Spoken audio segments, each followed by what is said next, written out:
कानून बनाया गया था वो अंग्रेजों के समय का कानून था। मुझे लगता है कि जो अंग्रेज थे उनके पास गाड़ियां हुआ करती थी तो उन्होंने अपने लिए कानून बनाया रहा होगा कि गाड़ियां तो उनके पास थी तो कम से कम उनको 2 ही साल की सजा हो, और पब्लिक के पास तो गाड़ी। मरने वालों की संख्या अधिक है, रोड एक्सीडेंट में बहुत सारे लोग मरे हैं जिससे बहुत बड़ा नुकसान होता है, जिसकी कोई व्यक्ति पूर्ति नहीं कर सकता, उस व्यक्ति के रूप में नहीं कर सकता। इंश्योरेंस के माध्यम से कुछ पैसे तो जरूर मिल जाते हैं, लेकिन इससे देश की जीडीपी का नुकसान हो रहा है और किसी भी देश के ग्रोथ के लिए उसकी जीडीपी का बढ़ना बहुत जरूरी है। नमस्कार दोस्तों, मैं हूं डीपी पांडे और आज के इस वीडियो में हम बात करेंगे कि अभी कुछ दिन पहले ड्राइवर कम्युनिटी के लोगों ने स्ट्राइक किया था, रोड पे गाड़ी नहीं चला रहे थे और विरोध कर रहे थे कि जो नया कानून आ रहा है जिसमें अगर कोई रोड एक्सीडेंट होता है, हिट एंड रन का मामला कोई आता है तो उन्हें उसमें 10 साल तक की सजा होगी और 7 लाख रुपए तक का जुर्माना देना होगा।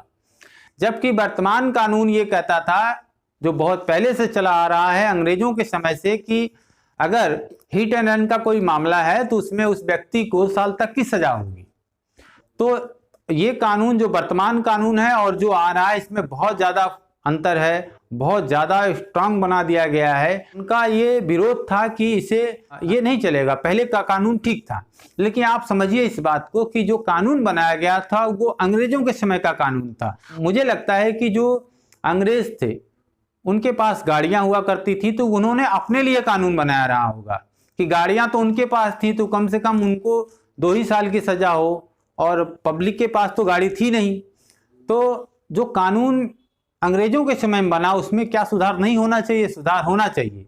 लेकिन अगर दूसरा पक्ष देखा जाए तो जो ड्राइवर कम्युनिटी के लोग हैं उनका भी विरोध सही है कि अगर वो रोड पर जा रहे हैं तो ड्राइवर कभी भी अपने जानते हुए, अपने होश में ऐसा नहीं करता, कोई भी नहीं करेगा कि किसी रोड एक्सीडेंट में जानबूझकर किसी व्यक्ति का एक्सीडेंट कर दिया जाए।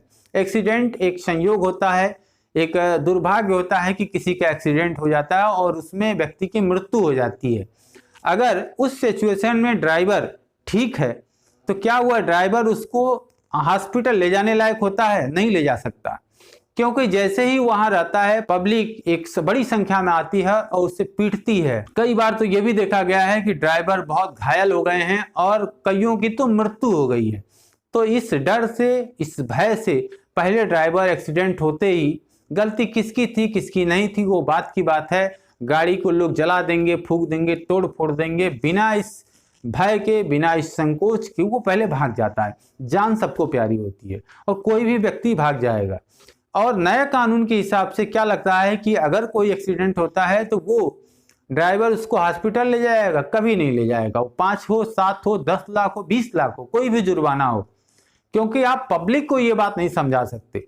पब्लिक की और ये नहीं देखती कि गलती किसकी है और पीट देती है। और वही पब्लिक को ये नहीं पता कि अपने ही घर के, जिनके पास ड्राइविंग लाइसेंस नहीं है, जिनकी एज नहीं है, ऐसे 14 साल, 15 साल, 16 साल, 17 साल के बच्चों को मोटरसाइकिल दे रही है, कार दे रही है, वो रोड पे चला रहे हैं और उन्हें ये नहीं पता कि वो गैर कानूनी है। बच्चों को रोड पे भेजती है और एक दिन ऐसा सुनने में आता है कि उनका बच्चा रोड एक्सीडेंट में घायल हो गया।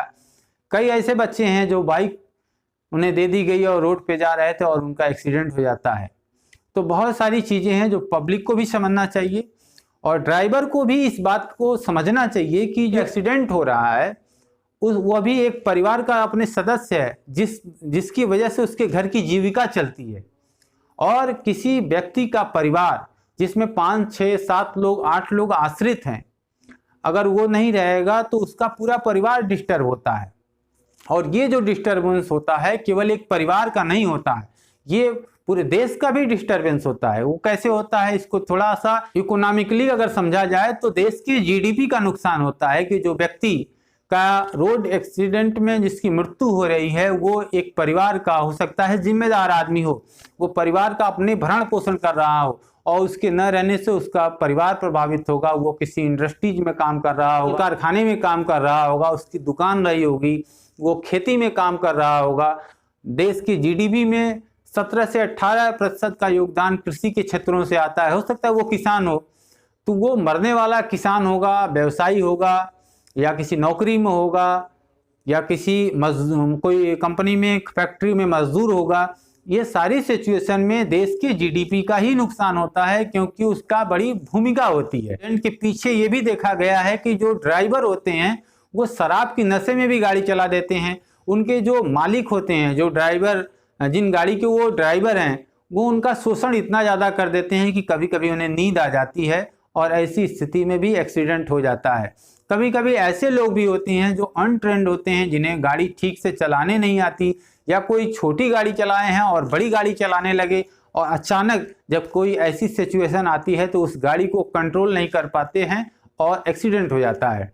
तो इन सारी पहलुओं को भी देखना चाहिए, केवल एक पक्ष को ही नहीं सुनना चाहिए, क्योंकि मरने वालों की संख्या अधिक है। रोड एक्सीडेंट में बहुत सारे लोग मरे हैं, जिससे बहुत बड़ा नुकसान होता है, जिसकी कोई व्यक्ति पूर्ति नहीं कर सकता, उस व्यक्ति के रूप में नहीं कर सकता। इंश्योरेंस के माध्यम से कुछ पैसे तो जरूर मिल जाते हैं, लेकिन इससे देश की जीडीपी का नुकसान हो रहा है, और किसी भी देश के ग्रोथ के लिए उसकी जीडीपी का बढ़ना बहुत जरूरी होता है। इसमें जो आम पब्लिक के लोग हैं, जो हम लोग हैं, हमें भी ध्यान देना चाहिए कि हम अपने बच्चों को रोड पे गाड़ी न चलाने दें।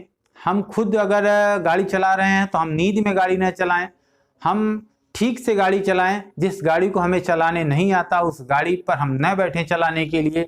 इन सारी चीज़ों को देखना होगा। और मैं अंत में, बहुत सारे लोग नाराज़ होंगे, जो ड्राइवर कम्युनिटी के लोग होंगे, तो मेरा उद्देश्य नाराज़ करना नहीं है। हम मानते हैं कि ड्राइवर कभी भी गाड़ी को चलाता है तो जानबूझकर ऐसा नहीं करता, सिचुएशन आती है, हो जाता है, लेकिन एक उनमें भय बना रहे उन लोगों के लिए जो शराब की नशे में गाड़ी चलाते हैं, जो गाड़ी ठीक से चलाने नहीं जानते फिर भी गाड़ी चलाते हैं। ऐसे लोगों के लिए इस तरह के कानून की आवश्यकता भी है। हाँ, ये जरूर है कि इसमें थोड़ी चेंजिंग जरूर लानी चाहिए, जो नए कानून आ रहे हैं। खैर, अभी इस पे बहुत जितने बवाल हो रहे हैं, जितने तरह के विरोध हो रहे हैं, केवल बन के तैयार हुआ है, अभी ये लागू नहीं है। अभी हीट एंड रेन के मामले में वो पुराना केस ही लागू हो रहा है, वही चल रहा है। वीडियो अच्छी लगी हो तो इसे शेयर करिएगा, लाइक करिएगा, और इस तरह की और वीडियो अगर आप देखना चाहते हैं और इस चैनल को सब्सक्राइब नहीं किए हैं तो चैनल को सब्सक्राइब करना ना भूलिएगा। बहुत बहुत धन्यवाद।